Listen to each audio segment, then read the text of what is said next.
2024, an election year like no other. From the candidates to the issues, from voter integrity and analysis, we'll discuss debates, trends, patterns, election laws, and more. This is Vote 2024, Path to the Polls. Donald Trump is up in the polls. Election watchers say if the election were held today, it looks like he is in the driver's seat and has the edge against an unpopular incumbent. But look, his problems are mounting. Many of those problems, many say, are of his own making. The news cycles, they're negative. I can't begin to count the headlines. He's had to recant comments about cutting Social Security. Not the first time. He has offended Jewish voters, said if he's not reelected, there would be a bloodbath, though he said that comment was taken out of context.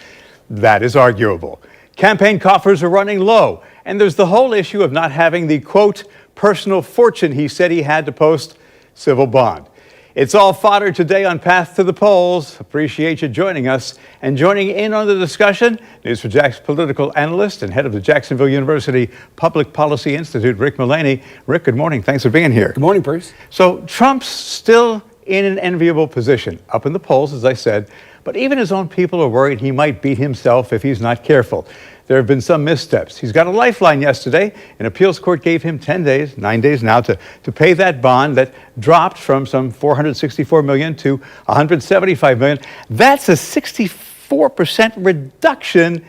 Legal analysts say that's highly unusual to be reduced by that amount. Your reaction? A couple reactions. First of all, it's important to distinguish the judgment from the bond. And the viewers should know, of course, that the judgment remains in place. What the judge found is a $355 million judgment against Donald Trump. And with interest, it comes to over $450 million. This was about his appeal and the amount of money he has to post to take the appeal. That would have been yesterday about $465 million. Instead, it's $175 million. Big victory for Donald Trump in getting that amount reduced. And he's got cash on hand, and I expect him to make that bond. The second point, however, Bruce, is that I think Donald Trump has been pretty effective politically in using this case, this civil fraud case. It's not a criminal prosecution. It's a civil fraud case brought by the Attorney General, Letitia James. And his basic argument is this is politically motivated, that she ran on coming after him, and this is what she found. No one lost any money. So a couple things. He had significant lifeline yesterday, but remember, it's still hanging out there. That judgment hangs out there. The appeal will take many months, but a significant victory, and he does use it politically to his advantage. Well, he uses everything to his political advantage. I mean, that's Donald Trump. So he has to pay that $175 million. Is he out of lifelines now? Because if he doesn't pay it, and he said he had $500 million. If he doesn't pay it, Letitia James is going to come after him. She is. She's made it clear that she would begin to seize his assets. In fact, that could have started happening as early as yesterday if the court had not reduced it. I fully expect this time, however, he will post this bond. That is manageable. He does, I don't know if he has $500 million on cash, but he does have the ability to make this $175 million bond. He's going to comply with the order of the court. And I think you fully expect him to make this bond and to go on appeal. Right. The most important thing to Donald Trump is his wealth.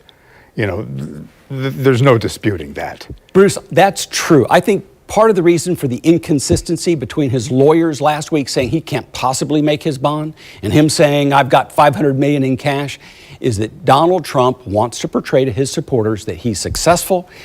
His wealth and that fortune is important to him. And so you saw last week a little bit of an inconsistency between his lawyers and Donald Trump. But yesterday, because the appellate court in New York reduced it to $175 million, they'll both be on the same page, and I expect him to post that bond. He can't borrow this money. He has to pay it personally. He's got to have the assets for it. And so he can go to lenders, he can go to banks, he can go to others, but I expect him to post the bond. All right, let's go to the hush money case. Judge set the trial for April 15th. That left Donald Trump seething. People who saw him coming out of the courtroom say he was mad. That leaves us with the possibility that for the first time in history, a presidential candidate faces a possible criminal conviction. That's unheard of. Bruce, it does, but it's a two-edged sword for many people who oppose Donald Trump. On the one hand, they're pleased to see him going to trial. On the other hand, this is not the case they would have chosen. This hush money case, remember, it was in the Manhattan DA's office with Vance. He declined to prosecute. The Southern District of New York refused to prosecute. The Federal Elections Commission refused to find an elections violation. And Alvin Bragg decided to go forward with this one. And this is the one that's fairly complicated. Some of the misdemeanors have already passed the statute of limitations, so they've made it into a business records case that calls into play a violation of a federal statute. So of the 4 prosecutions that Donald Trump is facing, I think this is the least significant and the greatest stretch. And like the Letitia James civil case, Donald Trump is using this one to say that this is politically motivated. And so this does go to trial on April 15th, or it's scheduled to go to trial on April 15th. You never know for sure.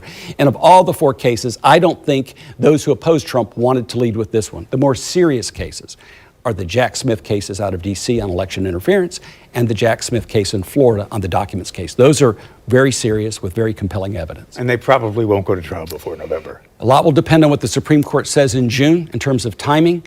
It is iffy as to whether either of those go to trial before November. We'll have to wait and see. The Supreme Court in April will be hearing oral arguments on the immunity case. They'll give their judgment, a ruling in June.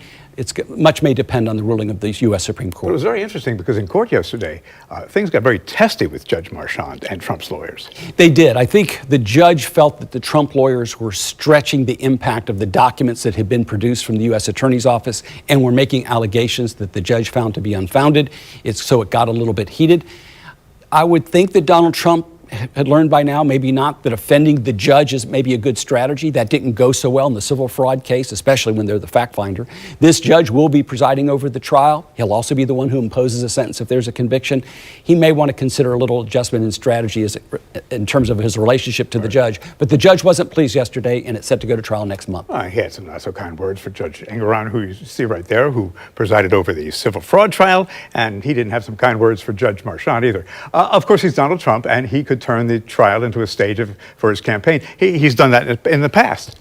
He has, Bruce, but I think he's going to find out that may serve him well politically, but it's clearly not serving him well in the legal arena. For example, the civil fraud case, the judge that he insulted for political gain imposed a $355 million judgment against him. And he has other judges. The judge in the hush money case now is going to trial next month. And I think he's going to find it with the other judges in D.C. His political strategy and his legal strategy are a little bit at odds, but he's choosing a horse and he's choosing the political strategy. That's a big bet that he wins in November. We'll have to see. I don't know how else to put this. Trump keeps stepping in it. He had to walk back comments about cutting back on Social Security. Not the first time he's done that. He's tiptoeing around the abortion issue. He can't find a message that doesn't offend either anti-abortion voters or suburban moderates. The man is not taking a stand on very sensitive issues in this nation right now. And these are issues that could very well sway the election. If you look back 4 years ago, there's no doubt the election was very close. And there's a segment of the electorate that could either put it in Trump's camp or in Biden's camp.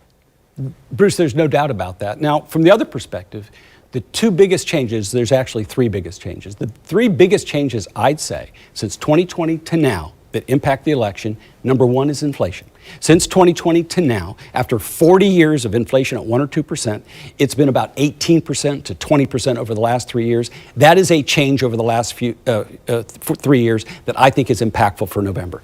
A second one is going to be the border, and that's immigration.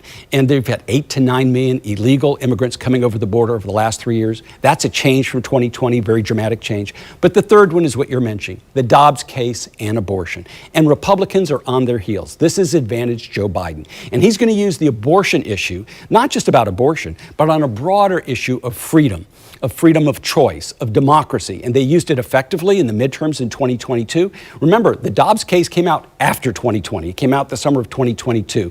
This is a problem for Donald Trump. And as you just mentioned, he's been trying to find his footing. He floated a 16-week ban, thinking that's a bit of a compromise. He got criticized for the ban language, but it's certainly above the 15 weeks in the Mississippi case that was upheld in Dobbs.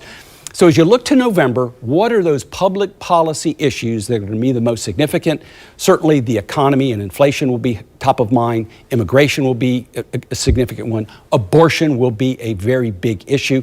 And on entitlement reform and Social Security, come November, Everybody's going to close ranks. Nobody has the public policy courage to take that on. And so what you're going to see is on the Republican and Democratic side, they'll be aligned on that, which is there's not going to be any cuts on entitlement reform. All right, let's talk about campaign cash. Trump is running low on campaign cash, and now he's using campaign funds to pay for his legal expenses. The FEC is not going to get involved. Is it legal for him to go ahead and do that? Well, a lot of what you're seeing with sort of the takeover of the Republican Party by his team, by his daughter-in-law, and by others, is they're going to put donors, of course, on notice that if they're going to contribute, that some of this may go to legal fees. But there's no doubt that it's disadvantaged Donald Trump, advantaged Joe Biden when it comes to fundraising. Biden's out fundraising. Biden has an enormous lead now. I expect that to continue, and that will continue through November. Hillary Clinton outspent Donald Trump 2-1 back in 2016. But it is complicated for Donald Trump by these cases. Some like to say that they're somewhat to his political advantage. Maybe yes, maybe no. He uses them in a very political way. But it is not to his advantage financially, and it is not to his advantage in terms of campaigning, in which he's going to be in court and he's got legal proceedings all the time. So you raise an important point because the fundraising piece of this is important. Donald Trump is the master of earned media. He got a lot of earned media in 2016 and in 2020 and in 2024. I like to put it as there's Trump 1.0, Trump 2.0, and Trump 3.0. They share some similarities, but there's some differences in those three versions. But this is going to be a challenge from now through November for the Trump campaign, and that is fundraising. Yeah, and there are some people who sit back and say, okay, well, he's got his social media network that now is going to earn him about $1 billion in cash, but that money is not going to be available to him for something like, 6 months? Bruce, typically, and of course it got a bump yesterday and supposedly a big, almost 3 to 4 million in assets for him, but typically he can't sell any of that, and if he does, it could really deflate the stock. Now remember, the 7 people who make this decision are all very favorable towards Donald Trump. Can they waive those provisions? They can. Can they phase in some of that so he could sell a portion of this over 90 days? That's possible, but that could have a very detrimental effect on the stock. So we'll have to wait and see whether that becomes a source of funds for Donald Trump. Also be interesting to see what he says on Truth Social that just blow up in his face. Speaking of things that he's addressed on the campaign trail over the past week or so, first, now, if I don't get elected, it's going to be a bloodbath for the whole nation. That's going to be the least of it. It's going to be a bloodbath for the country. Then he goes on to say, if this election isn't won, I'm not sure that you'll ever have another election in this country. All right. So I talked about this in the context of the news story when he was in Ohio, and people said, whoa, wait a second. He backtracked on that, and he said it was in the context of what was happening with China and the auto industry. And I said, well, wait. You know, if you listen to everything he was talking about, China does not sell electric vehicles in this country. So what was Donald Trump really talking about? Well, Bruce, this is an example of where Trump 1.0, 2.0, and 3.0 agree. It's a similarity, which is he makes provocative statements that are capable of interpretation from a Democratic view or a Republican view. But it is important to know the context. This was a case in which he was talking about China in Mexico, building a plant for the production of electronic vehicles. And he said he was going to impose a 100% tariff on China so that those electronic vehicles would not be sold to the United States. And in that context, right after that, he said, if that doesn't happen, there will be a bloodbath. And then after the bloodbath, he talked about autos. The Republican defense is that the bloodbath referred to, of course, the auto industry. But isn't there a non sequitur because those cars aren't sold here? Well, I don't think necessarily share that view because in the context of the reason that China is building those electronic vehicles was to sell them here. And that was his purpose of the $100 million, of the 100% tariff. In addition, in Michigan, as he very well knows, while Joe Biden is concerned about the Palestinian vote and Arab Americans, there's a working class vote in Michigan with those auto dealers. And you saw this over the past week where the Biden administration is easing up on some of the regulations on electronic vehicles, in part because those workers are concerned about what Donald Trump is talking about, whether that's going to cost them their jobs. And as we've seen in other areas, it comes back to self-interest and concern for your economic future. So I think, in fairness, there is an argument on both sides, but the Trump argument is that the context for that argument was the auto industry, electronic vehicles, China's building them, and the notion of a 100% tariff, which should have been the bigger topic. Instead, it became the bloodbath.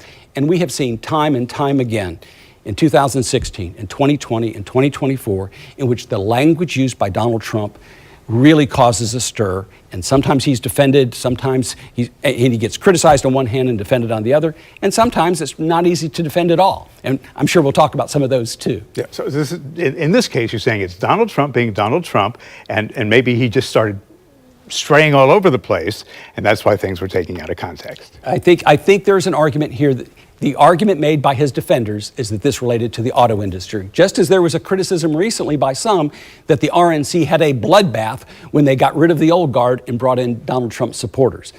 They used the young language bloodbath, but I don't think they were talking about political violence. Talking about the Republican National Committee. All right, how about this inflammatory statement? And I don't know how you can defend this, but here we go.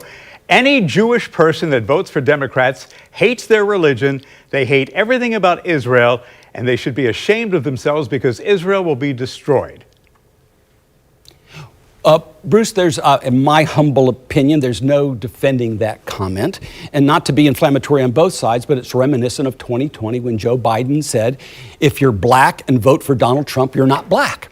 Now, that comment back in 2020 was inappropriate. This comment is inappropriate. But Joe Biden had a reason for it because he was talking about the public policy issues surrounding African Americans and how he was more helpful. There is a bigger context. That statement's indefensible. But the bigger context is the public policy in relationship to Israel and Hamas. And in particular, what the Senate Majority Leader did, Chuck Schumer, when he called for Netanyahu to have new elections for basically the overthrow of Netanyahu. And a shift in the Biden position in which they were looking to Gaza, and all of a sudden now it's an immediate ceasefire without necessarily the conditions of the release of the hostages. And you saw yesterday in the United Nations, when the United States abstained and the United Nations passed a resolution calling for a ceasefire in Gaza without the release of the hostages as a condition of it. So there's a bigger context here. And the context for Donald Trump is, if you take a look at what Schumer is saying, if you take a look at the shift towards Gaza, the concern that the Biden administration has about Israel going forward in Rafah because Hamas is in Rafah, that is the context. I don't think there's any defending that statement, but that is the background to it. The Israel-Hamas conflict is a big topic for November. It's a big topic, and that, inartful is kind, that unacceptable statement by Trump has a bigger context, and that is what's going on here. Joe Biden knows that in Michigan and in Minnesota in particular, he's got a political issue here, and he's trying to address it by some shifting policies. Which is why the Biden administration made it clear that if Netanyahu moves into Rafah, and I think even Kamala Harris backed up, there will be consequences. The consequences won't be the removal of support in terms of equipment, but yes, they have warned them of that. But this goes back to a fundamental question. Hamas has strategically positioned themselves using the civilian population in Gaza. Which they always do. And knowing very well that they would be casualties, and the casualties have been horrific and unacceptable, certainly. But you have a very fundamental issue, which is the security of Israel and the elimination of Hamas. And Hamas has embedded themselves within that population. Israel claims that they're doing everything possible they can to minimize civilian casualties, although there have been extraordinary civilian casualties, but that their fundamental objective for their own survival is the elimination of Hamas. That is a big public policy question, a big challenge in Israel, and a big challenge in this election. And Hamas knows very well that it's putting the United States and Israel in a no-win situation. Really difficult. This is really a challenging one. Now, I'll tell you, there are some easy pieces. The October 7th attack by Hamas, unequivocal condemnation by everyone, where 1,200 Israelis are slaughtered and raped, a horrific thing. No doubt.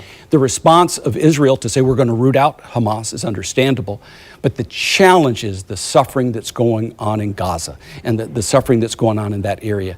And that is really, really difficult. Nobody is going to deny that the Palestinian people are going through a lot. They deserve to be protected. They deserve to get food. They deserve to get, things to sustain themselves. They deserve to be protected. But the people of Hamas and the leaders of Hamas need to be taken out because they are putting their very people in an untenable position.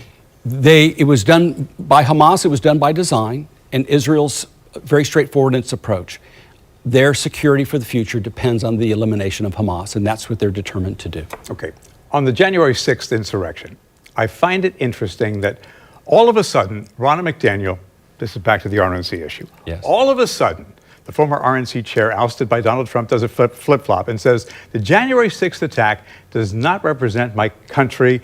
Biden won fair and square. And when she was the RNC chair, she says, I took one for the team. Man, did she do a flip-flop. She did. That was a big topic this weekend because she's now a paid contributor for NBC. And you may have seen that Chuck Todd, in kind of an extraordinary statement over the weekend, criticized NBC for hiring her as a paid consultant, given what you just outlined. He's not the only one at NBC now. Yeah, well, but live on television on a Sunday morning show, and it's your boss, it was kind of an interesting comment. But yes, which you've seen, of course, on you look at the other channels. You have the former head of the DNC or the RNC as commentators. They wanted to get her, but yes, that has been very controversial. It's been talked about quite a bit, and she's going to be a paid contributor for NBC News. Doesn't it go to show that there are some people in the RNC leadership and in the Republican Party as well who become two-faced and they're beholden to Donald Trump and they're afraid of Donald Trump? Bruce, there's a fracture in the Republican Party that's very challenging for them to navigate. And the Republican Party is not monolithic. There is a base, of course, a very strong base of support for Donald Trump. There's a significant percentage. You saw it with Nikki Haley, 25 to 30%, and you saw it in New Hampshire, and you saw it in South Carolina, you saw it in other states. So you got 14% of the vote here. And it was over.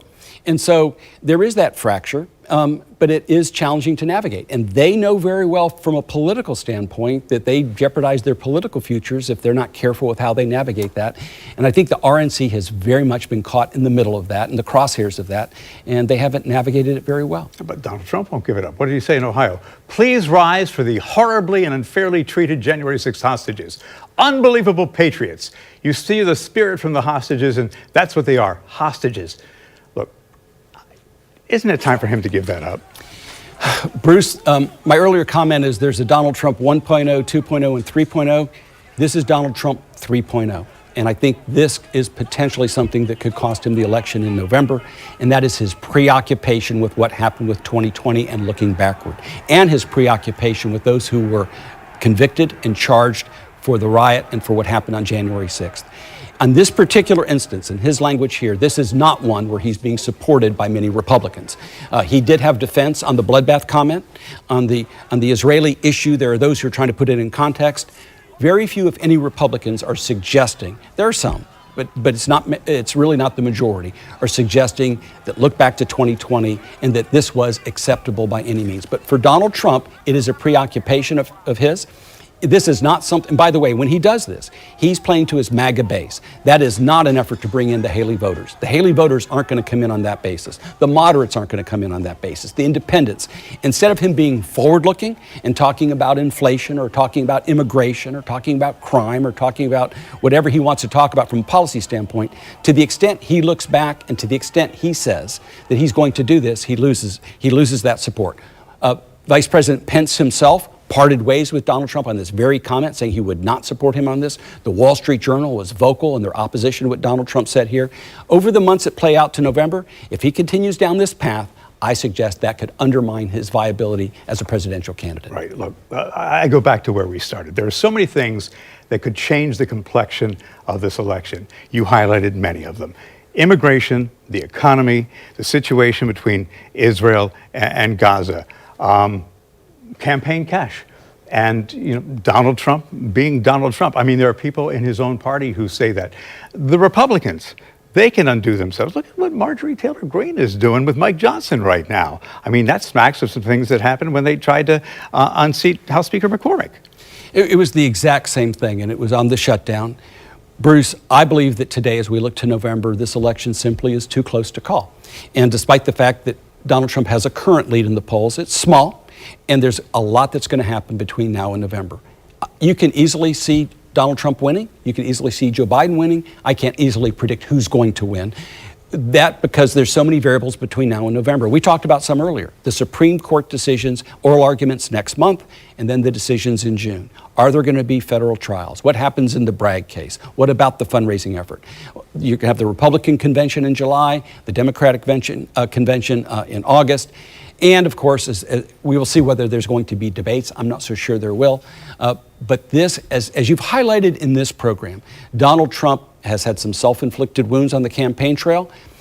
Donald Trump is Donald Trump. And although we have a very effective person from Jacksonville who's managing his campaign, I'm confident Talking about Susie Wise. She does not control what he says. She does have a big influence on providing some structure, some organization, and some smarts in bringing people together. But his comments and his self-inflicted wounds are going to continue. Whether that costs him the election, it might, but we will see. But it's a binary choice. It is a choice that the American people don't want. Most of the polling suggests that this is not the choice they want, which, by the way, makes the third-party candidacies all that more significant this year. We've certainly seen other cases where Jill Stein in 2016, Ralph Nader in 2000, Ross Perot in 1992 really had an effect on the outcome of the race. That could happen again this year. So let me ask you about RFK Jr. What did he float the other day? I might go libertarian. Even the Kennedy family is saying, okay, we're getting back behind Biden right now. Does he just become a fracture in this whole thing? Well, today he's going to announce his VP candidate. Some think it's going to be Shanahan out of California, who's got deep pockets and can help him get on the ballots in a number of different states because there's an effort to keep them off the ballot. But he's really, if you look at the polling, he's potentially in Ross Perot territory at 15 to 20%. Some real thought has to be given to what does that candidacy mean? Not can he win, he can't win. The question is, how does he skew the election when it comes to Trump and to Biden? There's more concern on the Biden side, but there should be some concern on the Trump side also. This may be a state-by-state difference. But that third-party candidacy could affect the outcome. Another one, and they're struggling to find a candidate, is no labels. I know that the Biden campaign in particular does not want no labels to have a candidate because that's an off-ramp for those people who don't like the choices we have. They could go with no labels, potentially RFK, or even you have other third parties. In this year's election in particular, third-party candidates could very much affect this outcome. Nobody knows what's going to happen. And, Joe Biden, he's in control of his own fate, too. He's had some missteps. He can't communicate effectively about what's happening in the economy. Just look in Florida. There are so many places that are up for grabs. And there are so many places that say, all right, Joe, you keep saying, I'm Scranton Joe. I get it. He doesn't get it about the economy. He doesn't get it that you may think the economy is doing well, but it's not about the stock market. It's about the grocery checkout counter and things like that. That's not where you're communicating what needs to happen, where things need to change. It's at the grocery stores, at the gas pump, and places like that. Well, Bruce, the old Bill Clinton strength when they say, I feel your pain, and he could show that empathy for the voter and for the citizen. This is one where Joe Biden historically has been known as an empathetic figure. This is one where there's been a little bit of a disconnect in understanding that when interest rates on housing, for example, have gone from 3% to 7%, when housing prices have skyrocketed, making it really tough for first-time home buyers and others. For an elderly population in which inflation makes it hard to make ends meet, and for that young couple just starting out, or for those who are really struggling, the inflation number, it may be inconvenient if you're well off. It's not just inconvenient if you're elderly or if you're poor, middle class. And that is where he needs to understand why, despite the fact that GDP has grown, despite the fact there's been new jobs, despite the fact you have low unemployment, and stock market is up, despite those good numbers, why this disconnect? And the disconnect is pretty straightforward. Many people are struggling due to inflation, and there's another factor. Many people feel insecure about their future.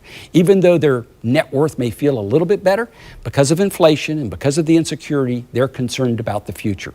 And that concern about the future and that challenge of making ends meet today is one of the reasons why people aren't buying the argument that this economy is great, because it doesn't feel great for them. And he really does need to understand that a little bit better, I think. Got to get to the bottom line. Both candidates do. Rick, always eye-opening. You always give us great context, perspective, and focus. Appreciate you being here. Thank you, Bruce. All right, if you want to watch this show on demand or share it with your friends, you can do that on the News4Jax YouTube channel, News4Jax Plus, and News4Jax.com. You want to weigh in?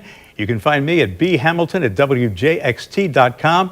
You can share whatever your thoughts are with me. You can agree to disagree with me. All I ask is that you be civil about it, and I will answer your emails.